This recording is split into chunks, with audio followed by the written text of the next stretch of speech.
Амансыздар ма қымбатты көрермендер, денсаулық YouTube каналында кезекті сұхбат. Бүгінгі әңгіме не туралы десеңіздер, алдымен статистикалық мәліметтерге көз жүгіртсеңіздер.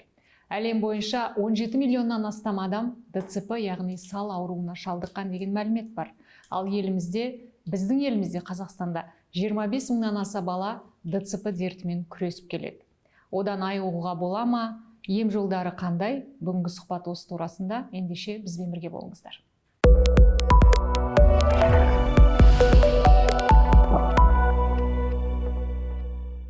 Сонымен достар, біздің каналымызға тіркелмеген болсаңыз, бүгін енді көрген болсаңыз, тіркеліңіз, лайк басып, комментарий жазуды ұмытпаңыздар. Бүгін біздің сұхбатымыз ДЦП, балалар арасында кездесетін церебралды сал ауру жайында болады. Студия қонағы, педиатр, реабилитолог дәрігер Саадат Мақсотқызы. Қош келдіңіз. Саадат Мақсотқызы, ДЦП неден пайда болады? Туындау себебі неде? Алдымен осыдан бастасақ. Иә. ДЦП дегеніміз церебральды сал ауруы. Ол полиэтиологиялық ауру. Ең маңызды негізгі себептерден бірі ол церебральды сал ауруы. Ұрықтың және жаңа туған нәрестенің бас миының зақымдануы немесе сол миының даму кезінде барысындағы бұзылуына байланысты. Демек, ананың құрсағында жатқан кезде бұл ауру пайда болады, иә? Иә. Қазіргі статистикаларға бағынатын болсақ, 80% сол ұрықтың даму барысындағы мидың зақымдауына байланысты сал ауруы 80% сол ұрықтық кезінде дамиды. Демек, ұрық, яғни ананың ішінде жатқан бала. Ананың ішінде жатқан кезінде, иә. Миы дұрыс дамымай қалады. Дұрыс дамымайды, болмаса дамып жатқан кезде миы зақымдалады. Ол зақымдалады не үшін? Қазіргі 400-ден астам, мысалы, біздің миының даму барысында ұрыққа әсер ететін 400-ден астам биологиялық, экологиялық факторлар бар, сондай факторлар бізде сипатталған. Және де баланың шала туылған балада 1-5%-ға дейін балада сал ауруға алып келуі мүмкін. Егер де бала ауыр жағдайда болса, ол 1,5 мың граммнан бала аз толып жатқан кезде балада сал ауруы 5%-дан 15%-ға дейін жоғарылайды, жиі кездеседі. Одан кейін тағы да бір не айтатынымыз, балада өте аз салмақта толатын балалар. Ол деген, ол кезде балада 1000 граммнан аз болады баланың салмағы. Содан кейін бала 25%-дан 35%-ға дейін, мысалы, ДЦП, церебральды сал ауруы жиі арасында солай статистика бойынша көп кездеседі. Көптеген аналар ДЦП бала бағып отырған, көбісіне енді ұрықта дамыған кезде мидың дұрыс қалыптаспауынан емес, баланы босанған кезде басын қысып қалды, дәрігерлер дұрыс босандырмады, соның кесірінен болды ау деген әңгімелер жиі естиміз. Ол себеп болуы мүмкін бе? Бағана айттық қой, 80% ұрық кезінде, ананың ішінде жатқан кезде зақымдалады, біз бірақ оны білмейміз. Кішкентай, ондай көп факторлар бізге көрінбейді, мысалы, моторлық дамулар дейміз ғой, олар бізге көрінбейді, УЗИда ол көп айтыла бермейді қазіргі заманда. Ал қалған 20% бағана, баланың асқынулар болады, бала туып жатқан кезде, мысалы, неге? Мысалы, балалар 2 күн гипоксия болуы мүмкін. Гипоксия деген балада көп жүріп қалады туатын кезде, мысалы. Тұншығу, ауа жетпейді. Толғақ ұзақ болған кезде, мысалы, содан кейін әртүрлі жағдайлар болады, мысалы, бала анасы туа алмайды, содан кейін бір темірмен тартып алатын жағдайлар болады. Енді баланың басы, мысалы, шықты, әрі қарай баланы кесарево істеп ала алмайды ғой. Ол әртүрлі, ол индивидуальный дейміз ғой, әр ананың денсаулығына байланысты болады. Оны алдын ала біз адам болғаннан кейін айта алмаймыз, әркімде әртүрлі, әр адамда бір ауру емес, бірнеше аурулар бар ғой, мысалы. Содан кейін бағана айта кететіндей, анасының өзінің аурулары бар, қосымша аурулары бар, вирустық әртүрлі аурулары бар, оның бәрі баланың ішінде жатқан кезде әсер етеді. Тағы да бір себеп, оқығаным бұл алкоголизм деп жазылыпты. Егер әкесі үнемі арақ ішетін болса, бұндай әкелерден ДЦП балалар туу мүмкін бе? Ондай алкоголизм дегенде ол жерде тек алкоголизм емес қой. Алкоголизм ішетін ата-ана мысалы өзіне қарауға не дейміз, көп өзіне уақыт бөле алмайды. Денсаулығы басқа, мысалы басқа вирустармен, тағы да басқа қосымшалар, темекі шегеді, тек мысалы ішпейді. Сол сияқты бірнеше факторлар қосылған кезде болуы мүмкін. Тек алкоголь деп айта алмаймыз. Ондай 100% факты жоқ. Фактімен жоқ ондай. Сағдат Мақсатқызы, енді бала ананың құрсағында жатқан кезде, мысалы ұрық 5-6 ай болған кезде ішінде ол баланың ДЦП бар ма жоқ па, УЗИ арқылы білуге бола ма? УЗИ арқылы ма? Егер бас миының үлкен болуы, басының көлемі үлкен болуы, қатты тяжелый формаларында кішкентай ақауларымен болуы мүмкін. Басының үлкею болуы мүмкін. Болмаса миының кіші размер дейміз ғой. Өлшемі кіші болбаса, үлкен болбаса, соны айтады. Мысалы, миында тяжелый ауыр жағдайларда УЗИ-де айтады. Ол тек ДЦП ауру емес, тағы басқа да қасында басқа аурулары болады. Ондай жағдайлар бар, ондай жағдайлар айтады. Бірақ көбінесе бала басқа балдар сияқты бірдей дамайды. Болмаса кішкентай азғандай задержка болады дейміз. Кішкентай дамуы кешігуі мүмкін. Бірақ сонда да барлық кезде ондай көруі мүмкін емес. ДЦП-мен дүниеге келген бала ата-анасы бірден байқай алады ма балада ДЦП бар екен? Ата-анасы бірдей байқай алады ма дейсіз ба? Егерде ауыр жағдай болса, ауыр жағдай болмаса да жеңіл түрінде уақыт өте келе байқауға болады. Қанша уақытта байқалады? Мысалы қараңыз, ауыр кезінде бала басқа балдарға ұқсамайды. Мысалы бірінші аяқ қол тырысып тұра ма үнемі? Жоқ, аяқ қол тырысудан бастап біріншіден мысалы бала емуі, емгеннен кейін ол постоянно дейміз ғой, үнемі құсуы мүмкін, болмаса сірігіп етуі мүмкін, шашалуы, сосын бала шашалғаннан кейін балада тек неврологический емес, балада тағы да өкпе аурулары болуы мүмкін ол демде. Содан кейін бала тырысудан бұрын қол аяқтарын тырысады, одан кейін тремор дейміз, кішкентай подбородок, дірілдеу болады, аяқтары, қолдары, тек подбородок емес, қол, конечность дейміз ғой, қол, аяқ, сол дірілдеу болуы мүмкін.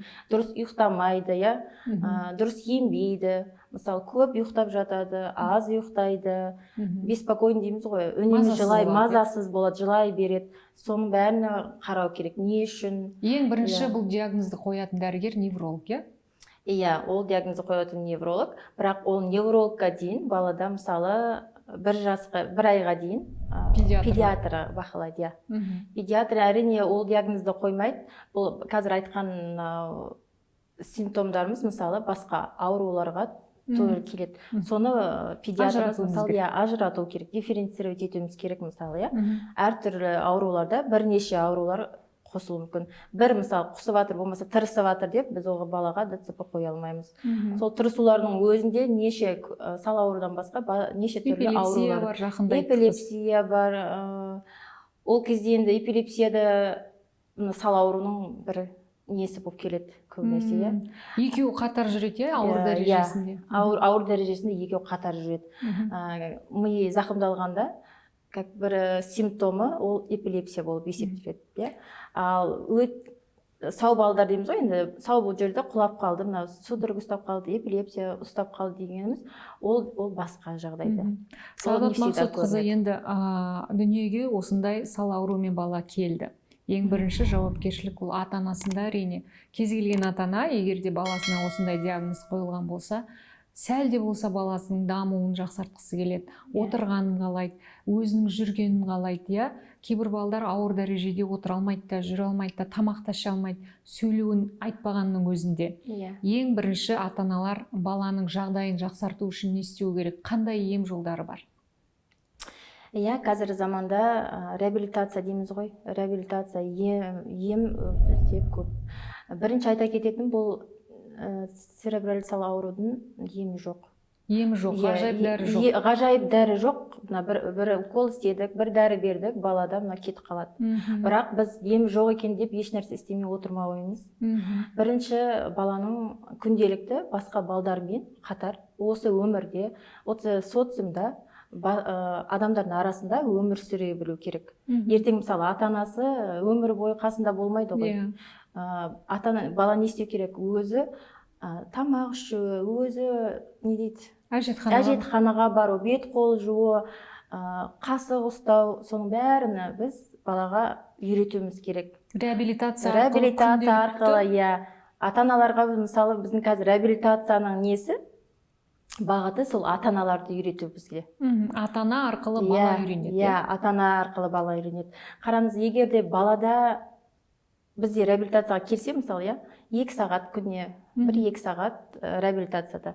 Ол деген балаға 24 сағат қарам керек, ем керек. Ем деген ол күнделікті үйді, мысалы, футбольный поле или болмаса лечебный физкультура сияқты жабдықтамай, ойын түрінде балаға үйрету керек. Оның әрине әр түріне байланысты болады. Ауырлығына байланысты. Ауырлық дәрежесіне. Неше дәрежесі болады жалпы бұл ауруда? Неше дәреже болады? Жеңіл дәреже, орта дәреже, ауыр дәрежесі болады. Ауыр дәреже ол төсекте жатқан балалар, Төсекте жатқан болады. Сосын қазір бізде шкалалар бойынша да істейміз. Төсекте жатса да, бірақ бала сөйлей алмаса, біз оны приспосабливать етеміз ғой, мына өмірге деген. Ең бірінші қажеттіліктер. Мысалы, қазір ата-аналары келеді, басын ұстай алмайды. Енді ата-ананың бәрінің ойы не? Баланы жүргізу, аяққа тұрғызу, басқа балдардан қалмау дейді. Бірақ біз оны түсінуіміз керек, түсінгенмен соны жолын істеуіміз керек. Қалай жолын істейміз? Бала мысалы басын ұстамаса, біз оны жүру туралы ойламаймыз. Бірінші басын ұстатуымыз керек. Басын ұстаудан бұрын болады сондай балдар, жұта алмайды балдар. Тамақты жұта алмайды. Шайна алмайды балдар, Соны істеуіміз керек. Ол қалай болады? Біз бірінші қарайтынымыз баланың қалай отырады, қалай тамақ береді. Жеген тамақтар, мысалы, анасы береді, бірақ шашалып қалса, ол бала көп ауыратын болады. Неге? Өйткені өкпесіне кетіп қалады. Өкпесіне кетіп қалады да, сосын пневмония, аспирационный пневмония болып, көп ауыратын болады. Демек, бұндай балдарға жаңа блендерден өткізіп, сұйық түрінде беру керек шығар, Сұйық түрінде береміз, егер бала жуталамаса, шайналамаса. Егер тісі бар болатса, әрине болады. Ол әр баланың индивидуально өзіне программа жазу керек боламыз. Неден бастаймыз, қалай істейміз, сосын ата-анасынан көреміз, үйде қалай жатады. Біз мысалы қазір жарты сағат әдемілеп, 1 сағат ЛФК істедік, жаттығу істедік, дұрыс көрсеттік, бірақ мамасы білем деп үйде тастап кетсе, ол болмайды. Ешқандай эффект болмайды. Ал дұрыс көтермегеннің өзі, 1 сағат істеген жаттығу ауаға ұшып кетеді. Дұрыс көтермегеннің өзі дедіңіз, бала сәби дүниеге келгенде ДЦП-сы бар. Қалай көтеру керек, қалай ұстау керек ата-аналар? Дұрыс көтермегенде, мысалы, қараңыз, спастикалық түрі бар, бізде. Балдар, үлкенде бала айтайық, 1 жасар баланы айтайық. Жатты, инструкторымыз біздің бұлшықеттерін босатты, бірақ бір жерге асығып тұрмыз дейміз да, баланы былай ала саламыз. Былай көтеруге болмайды. Былай көтеруге болмайды. Қолтың астынан көтереміз да, секіртеміз, алып кете саламыз. Аяғын кішкентай жинап, тізесі астынан, мойнынан, бала ұстайтын болса, кішкентай асықпай алу керек. Ол әр жағдайда, үйде де, мысалы, тартып қалсаңыз, сіз жұлқып қалсаңыз, өзіңіз тырысып қаламыз ғой, сау адамдар, қорқып не істейміз ғой. Сол сияқты баланың несі тырысады. Ұйықтаған кезде қалай жату керек бұндай балалар? Ұйықтаған кезде. Қырымен ба? Ұйықтаған кезде балаға қалай удобно. Егер де бала артпен жақсы жатса, біз сол артпен жатады, тура физиологиялық жағдай қойымыз керек. Сосын жан-жағына жұмсақ көрпелер қою керек деген. Жан-жағына қоямыз, мысалы, қалай тұр. Еш денесіні асылып тұрмау керек. Асылып деген қалай? Асылып тұрмау дегенде, мысалы, аяқтары бүкірейіп тұрады, жинап алады, тонустар жиналып тұрады, былай аяғымызды 2 жинап жатамыз ғой. Сол, мысалы, 2 аяғының ортасына жұмсақ подушка қоямыз. Возрастына байланысты әртүрлі. Сол удобно болу керек. Кішкентай балаға үлкен подушканы қойып қоймаймыз. Валик кішкентай валиктер қоямыз. Екі тізесінің астына қоямыз, тізесінің ортасына қоямыз. Осының өзі бізге уже растяжка болады. Содан кейін белі мысалы қисық болатса, тонустар кезінде қисық болуы мүмкін, жоғары көтеріледі. Сол белінің өзіне кішкентай валиктер әр балаға өздеріңіз қарап үйретіп бересіздер. Өзіміз қарап үйретуіміз керек. Сосын бір үйреткен ол постоянно болмайды, мысалы әр қашанда емес. Баланы өседі, бір ай, екі айдан кейін өз басқа келеді. Сондықтан ата-аналар үнемі реабилитацияға барып тұру керек. Реабилитация, мысалы 365 күн ба, 365 күн балада жаттығулар болу керек. Жаттығу деп қалдыңыз, кейбір ата-аналар жаңағы осындай диагноз бар балаларды күндіз түні жаттығу, массаж, жүзу дейміз, түрлі жаңағы физкультура, ЛФК-ларға күні бойы тасып жүреді. Бұл пайдалы ма, әсер етеді ме? Қараңыз, суға бару, ЛФК-лар керек әрине. Бірақ өлшем бойынша. Бірден көп? Бірден көп болмайды. Баланың жағдайына қараймыз. Менің балам керек. Бірінші біз өзімізге сұрақ қоймыз. Өзімізге емес, балаға сұрақ қоймыз керек. Если бала ойлай алмаса, сөйлей алмаса, онда сіз айтасыз. Егер бала сөйлеп бастаса, ойнап бастаса, өзі қалайтынын айта бастаса, ол баланы сұраймыз, не керек, не істегісі келеді. Ол балаға мүмкін удобно шығар отырған, оның басқа ой бар шығар. Ал егерде не істегісі келеді? Атқа отырғысы келе ма, сызу үйренгісі келе ма, соны істейміз мысалы. Бірақ жатқан баланы жүгірткізіп кету емес, цель қоямыз. Мен өзімізге мынау балаларға осындай ДЦП-мен ауыратын балаларға біздің Қазақстан халқы қоры 14-ші балаға жаңағы денесін тік ұстап тұратын изоскелет алып беріпті. Бұның қаншалықты пайдалы? Бұл жүруіне ыңғайлы ма сонда? Денесін ұстап жүреді. Ол да бала соны управлять ете алса дейміз ғой, сол баламен жүре алса, әрине жақсы. Ол әрине барлық балаға келе бермейді. Қазір ауыр дәрежесінде болмайды. Ауыр дәрежесінде болмайды. Ол баланың жағдайы жеңіл формадағы ауыратын балаларға жеңіл формасына, кішкентай еще ақыл есін біліп, өзі управлять ете алатын, басқара алатын болса, әрине болады. Содан кейін ақыл есінен басқа денесі қалай бағана тонус дейміз ғой. Тонус мына миымыздан келіп тұрған дұрыс сигнал келмейді әрқашанда. Сол сияқты бала өз управлять ете алғанмен ұстап қалып, дұрыс істей алмай қалса, мысалы, құлап қалуы мүмкін. Сол әр баланың өзіне байланысты қаншалықты керек ол нәрсе балаға. Біздің елімізде ДЦП-мен ауыратын балаларға арнайы жаңа әлеуметтік жәрдемақы төленеді және ата-аналарына күтіміне байланысты жәрдемақы төленеді. Менің естуімше шетелде бұндай әлеуметтік жәрдемақылар кейбір елдерде төленбейді екен, Мысалы ақш-та, ол жерде дамыған елдердің бірі. Ол жерде не істейді? Бағана баланың егерде ауру екенін біліп жатса, диагноз қойылып жатса, ол жерде ультразвук УЗИ дейміз ғой, ол жақсы дамыған, 3D, 5D бәрі көрінеді.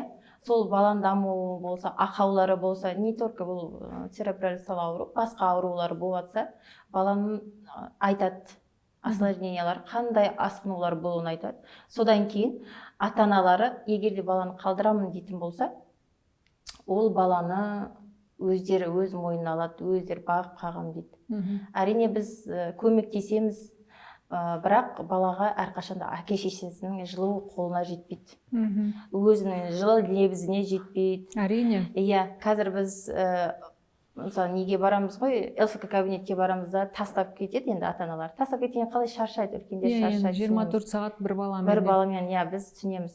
Бірақ та сонда да бәрібір ана кісіге үйренгенше, новый инструктор, новый адам өзі, әр адамға мысалы, біреу жылы көрінеді, біреуін жақтырмай тұрамыз ғой енді, еш жағады, еш жақпайды, көз жағады, көз жақпайды деген сияқты, ондай болады.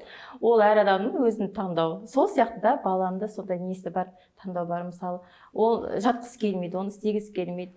Қазір енді ата-аналарға түсіндіруіміз, бұрында бізде басқашалау болды, реабилитация. Қазір балаларда реабилитация ойын түрінде. Мысалы, не үшін керек бағана айттым ғой, тұруыма керек па? Бұл баланы жатып алып не істеу берудің қажеті жоқ. Аяғыны не дейді, упражнение істеп, қолына істеп, бізге тұру керек па? Тұрғызып үйретеміз. Бала доп ойнағысы келді ма, сол допты лақтырып үйретеміз мысалы. Кішкентай доп лақтырып қолдан келмей жатса, соны үйретеміз. Мотивациясы, оның өзінің қалауы, ол өзінің салана допты лақтырып үйренгісі келіп жатыр бірінші.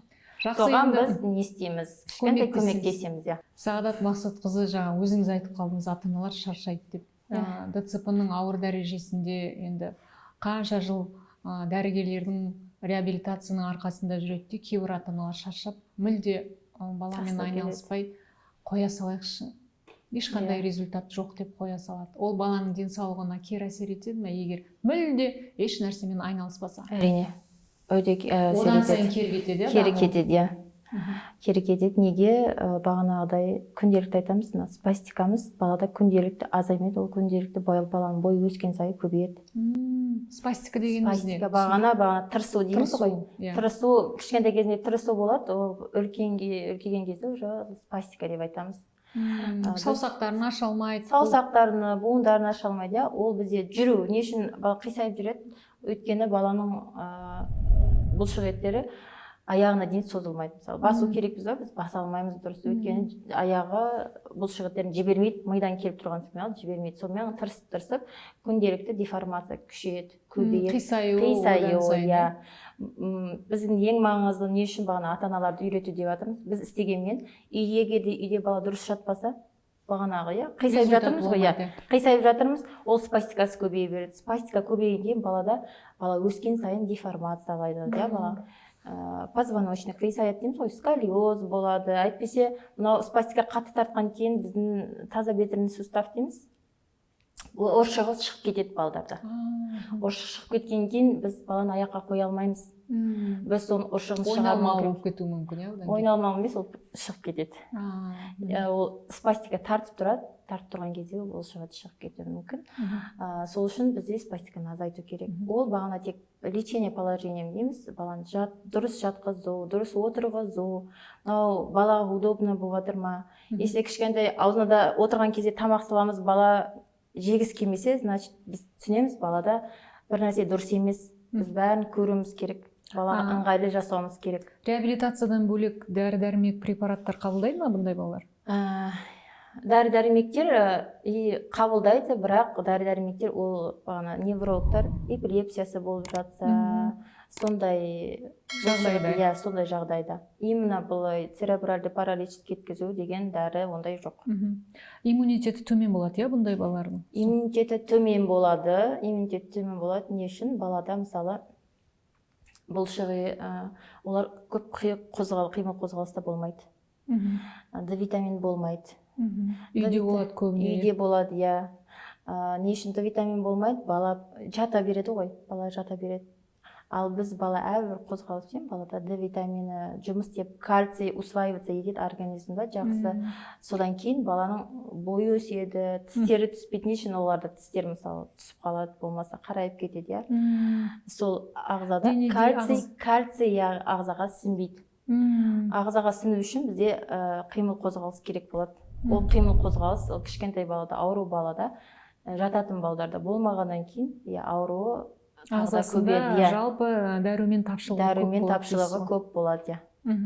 Сағадат Мақсатқызы, енді қазір біз әлеуметтік желі дамыған, интернет бар, бұрынғыдай балаларды бұндай диагноз бар, үйде тығып ұстамайды ата-аналар, олардың да егер ДЦП-ның жеңіл түрі болса, сабаққа барып жүргенін көріп жүрміз, университетке барып жүргенін көріп жүрміз.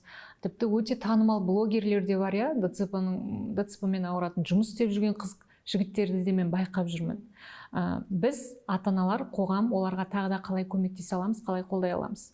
Біздің ең басты көмегіміз оларға социализация дейміз, басқа балдардың арасында өзін кем етпей, жақсы сезіну, сол арада сол балдармен жұмыс істеу. Ертең мысалы үлкейді ғой ол кісілер, үлкен болады, сол өзінің ақауым бар екен, мынандай дұрыс жүре алмаймын, өзін қысылмай, сол осы ортада өзіне басын көтеріп жүретіндей болу керек.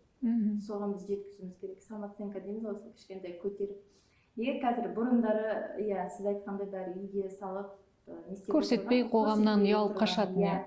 Ал қазір бізге садиктерге барамыз, школға барады, басқа университеттер оқып жатыр, депутат болып жатыр. Өзіміздің шетелде, Россияда, Москвада бір не бар, тоже ДЦП баламен өзі бәрі балдарға айтады, мотивация болсын деп. Өзі жүре алмайды, өзі сөйлей алмайды, 18 жаста үйден бөлек шығып, өзі бір өзі тұрады. Қазір ол Форбсқа кіріп, сондай өзі программалар жазады. Мысалы, бізде балдар бар, басы жақсы істейді, ойлау қабілеті жақсы, бірақ сөйлей алмайды. Жаңа бала программист болып тұр ғой? Программист болып тұр, Ол бала қазір сондай программасы ашқан. Қандай программа? Көз арқылы оқиды. Адамның ойын ба? Ойын, жестермен сіз не айтқыңыз келеді, соның бәрін айтып тұрады. Сіз тыныш қарап отырасыз, сол сіздің ойыңызды жеткізеді, сондай программалар істеген. Жазу арқылы, түрі көп дейсіз ол. 3 түрлі несі бар. Сол программаны алып, мысалы, сонымен істеуге болады. Если бала жата алып сөйлей алмайды, өзім дедім, қанша балдар бар, бірақ ойлау қабілеті. Бұл аппарат енді қазір бүкіл әлем бойынша тарап жатыр ма, білмейсіз? Ол аппарат әлі бүкіл әлем бойынша білмеймін, бірақ Россияда жақсы дамып жатыр. Басқа елдерге де барып жатыр, ол үлкен кісілерге де жақсы. Демек, біздің елімізде де жақын арада болуы мүмкін, Болуы мүмкін, Реабилитациялық орталықтарда бір-бірінен тұрса қандай жақсы, баланың ойын ойнағысы келіп тұр ма, жоқ, суға жүзгісі келіп тұр ма, бірден ойын оқи аламыз. Ойын білеміз. Енді әлі бізге реабилитациялық орталыққа не дейді, фактілермен, доказательный медицинадағы бар заттар ғой. Ал бұл күнделікті керек. Енді ата-аналарға айтамын, егерде ата-аналар жағдайлар болып жатса, өздеріне планшетқа істеп алса, программа орнатады, сол программа не арқылы сурет салу, жазу, сөйлеу, бәрі қабілеті жақсы үйрене алады сонымен. Техника дамыған сайын медицинаның да мүмкіндіктері көбейіп жатыр, және осы дертке ауруға шалдыққан адамдар да өзі арқылы өзгелердің де өмірін жақсартуға мүмкіндіктер көп дейсіз ғой. Сондықтан ерінбейміз, ата-аналар, баламен айналысамыз, және денсаулығына енді осылай дүниеге келді, осылай қалады демей, оның жақсырақ дамуына социум дейміз, қоғамда өзін жақсы сезінуге мүмкіндік жасаймыз. Біздің мақсатымыз аяққа тұрғызып жүргізуден бұрын өзін ойын жеткізе алатындай, өзін толыққанда адам сезінетіндей, өз орнын таба алатындай, ертең өзіне мән тауып жеткіземіз ғой. Сол өзін жақсы сезіну үшін соған біз жол көрсетуіміз керек. Сізге көп рахмет, жақсы сұхбат болды, ой саларлық. Бізді көріп отырған ата-аналар ойлануы мүмкін, егер де баланы орта жолдан реабилитацияға апармай кейін барармыз, уақыт кейін болар деп жатқан болса, бүгінгі сұхбаттан кейін мүмкін ойланар. Құрметті көрермендер, осымен бүгінгі сұхбатымыз аяқталды. Біздің елімізде де, әлемде де жыл сайын осындай диагнозбен туылатын балалардың саны артуда. Сондықтан ең алдымен жүктілікті жоспарлайық, ағзамыздағы барлық вирустар дейміз, түрлі инфекцияларды жойып барып дүниеге дені сау ұрпақ әкелуге тырысайық. Аман болыңыздар. Біздің каналға жазылып, лайк басып, комментарий жазуды ұмытпаңыздар. Кездескенше.